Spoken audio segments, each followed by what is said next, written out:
Investor loans just surged 22%, but here's what the government doesn't want you to see. That's right guys, investor loans just jumped 22% across Australia. But don't celebrate yet, because while politicians smile for the cameras, what they're not saying is where this money is going and what it's doing to the rest of us. This isn't a housing recovery, this is financial gentrification on steroids. Because guys, investors are back, owner-occupiers are losing.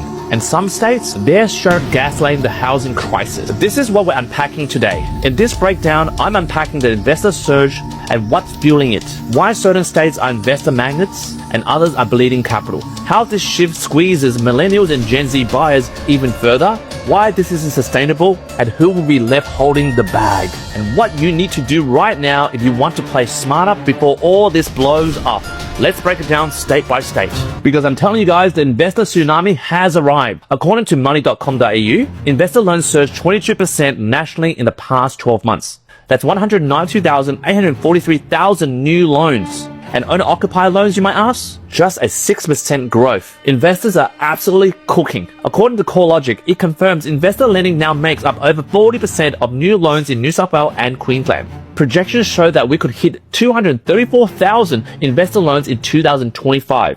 And to quote Mansoor Sultani from money.com.au, he says, quote, "We're seeing more housing density in regional areas outside Sydney where new estates are offering strong opportunities." End quote. And from a cautious point of view from Brendan Coates from Grayton Institute, he quotes, "With rental affordability at crisis levels, surging investor activity risks sidelining home buyers completely." End quote. And guys, this is my take. Investors aren't dumb. They're just moving in counter-cyclical patterns while the rest of the country freezes. But here's the savage truth, guys. We're building a system where only people with equity can get more equity, while the rest of us gets evicted. So right now, guys, let's now break down state by state, because not every government is playing fair at the moment. At the moment, guys, in this video, we're going to talk about New South Wales is the leading gold rush at the moment. New South Wales has the highest investor loan share. About 41.7% of all new loans come from New South Wales. That's up from under 30% in 2020. New builds alone are up to 34% year on year. Average investor loan size, you might ask? It's $872,000. And I'm telling you guys, that's not mum and dad stuff. That's investor grade loans. To quote Mansoor Sultani from money.com.au, quote, "Investors are increasingly drawn to regional corridors. And we're seeing first home buyers join those red vests as well." End quote. And my take on this, guys, this isn't regional revival. It's a displacement with a veneer of progress. New South Wales is building investor playgrounds at the moment, while renters are sadly fighting over leftovers.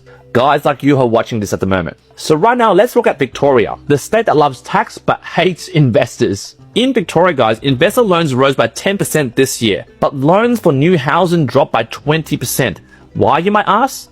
Because Victoria is the most taxed state for property. I mean, we got stamp duty, land tax, you name it, it's a gauntlet. Again, to quote Mansoor Sultani from money.com.au, he says, quote, "It has the highest stamp duty of all states. Investors are voting with their wallets." End quote. And this is my take, guys. Victorian government is basically saying, hey, investors out there, please fix our housing crisis, but we'll tax you into oblivion if you try. And guys, this is how we turn investors away and fail renters. And in the midst of this, guys, meanwhile, Queensland is quietly becoming the investor capital of Australia. In Queensland last year, they saw a 26% surge in investor loans last year. That's nearly 46,000 home loans. And in construction, you might ask, they're up by 18%. And specifically land loans, they're up by 22%. And in terms of existing homes, in terms of refinance, they're up to 29% in Queensland. To quote old mate Mansoor Sultani again from money.com.au, he says, quote, "The Sunshine State is emerging as a serious hotspot for property investors." End quote. And guys, this is my take.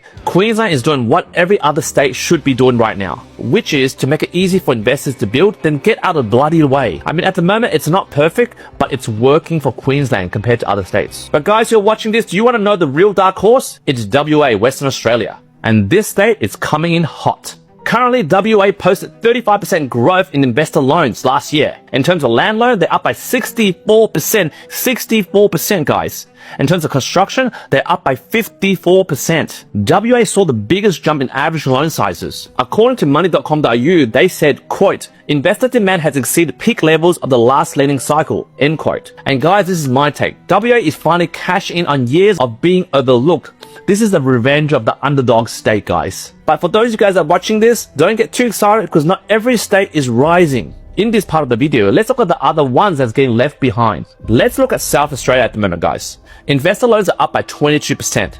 But owner-occupier loans are down by 33% since 2021. And in terms of Tasmania, they're still 28% below its 2021 peak. And in the midst of that, investors are circling elsewhere but Tasmania. And according to CoreLogic, they quote, affordability constraints are real, but investor agility is reshaping the market, end quote. And guys, this is my take. When first home buyers retreat, investors don't flinch.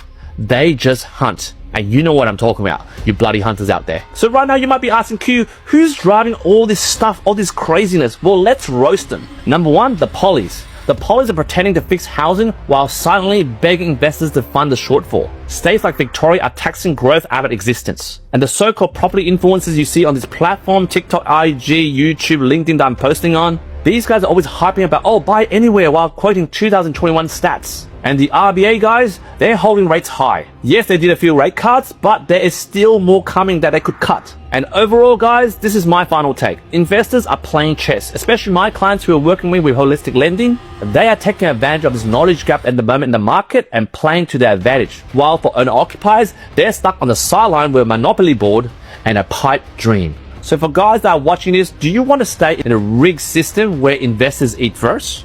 Or do you want to learn how to play smarter, guys?